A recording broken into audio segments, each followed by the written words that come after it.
আবু সালাবা তওবা করেছে, না খেয়ে থেকেছে, নিজেকে কষ্ট দিয়েছে, নিজে নিজে আত্মসমর্পণ করেছে, পা দুটো নিজে নিজে বেঁধেছে, হাত দুটো তার মেয়েকে দিয়ে বেঁধেছে, নিজে আত্মসমর্পণ করে শুধু বলেছিল, আল্লাহ আমি গুনাহ করে ফেলেছি, আমার তো আর বাঁচার মতো কোনো উপায় নাই, আমার যাওয়ার মতো কোনো জায়গা নাই, মালিক আমার শেষ ভরসা আপনি, রাসূলের দরবার থেকে আমাকে ফিরিয়ে দিয়েছে, আমার কোনো যাওয়ার জায়গা নাই।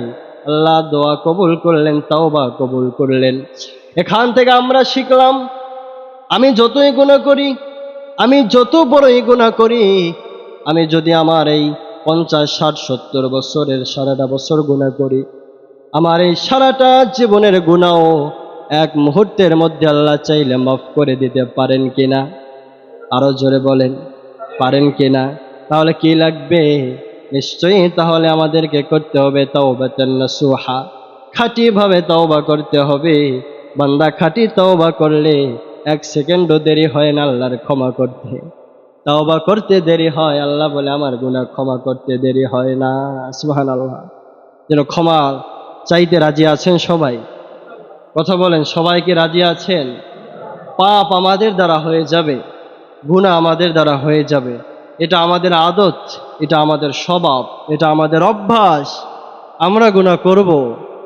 আল্লাহ বলে নাই যে তোমরা গুনাহ করবা না, করবা গুনাহ, কিন্তু আল্লাহ বলেছে গুনাহ করার পরে ক্ষমা চাও, আমার কাছে নত হও, আত্মসমর্পণ করো, তখন দেখো তোমার থেকে জমিনে আর দামি কেউ থাকবে না। জন্য আমরা গুনাহ করার পরে গুনার উপরে অবিচল থাকবো? কথা বলেন, থাকবো নাকি আমরা গুনাহ করার পরে তওবা করব? সব সময় আমাদের জবানে জারি রাখবো আস্তাগফিরুল্লাহ। কি পড়ব? মুহূর্তের মধ্যে আল্লাহ আমাদেরকে ক্ষমা করে দিবে।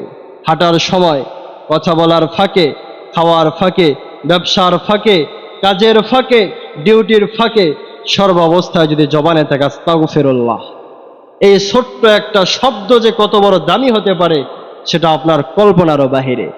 একটা শব্দ আপনার জীবনের গুনাহগুলো মাফ করানোর কারণ হয়ে যেতে পারে। এজন্য আসুন আমরা সব সময় ইস্তেগফার করি, আল্লাহর কাছে ক্ষমা চাই, আল্লাহ আমাদেরকে ক্ষমা করে দিক। সকলে বলুন আমিন।